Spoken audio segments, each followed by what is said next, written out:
بسم اللہ الرحمن الرحیم۔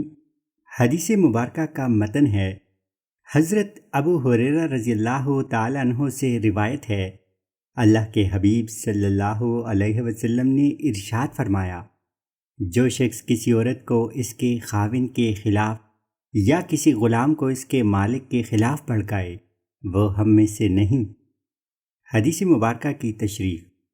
یہ حدیث مبارکہ معاشرتی تعلقات میں فتنہ فساد پھیلانے والوں کی شدید مذمت کرتی ہے۔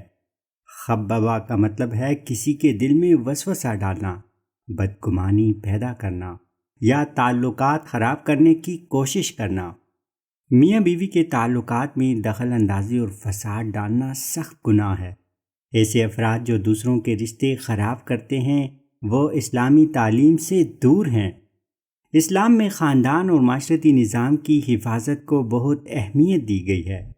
معزز سامعین، آئیے ہم اپنے معاشرے میں محبت، اخلاص اور اعتماد کو فروغ دیں، دوسروں کے رشتوں میں دخل اندازی سے گریز کریں اور اسلامی تعلیمات کے مطابق زندگی گزاریں تاکہ ہمارا معاشرہ امن و سکون کا گہوارہ بن سکے۔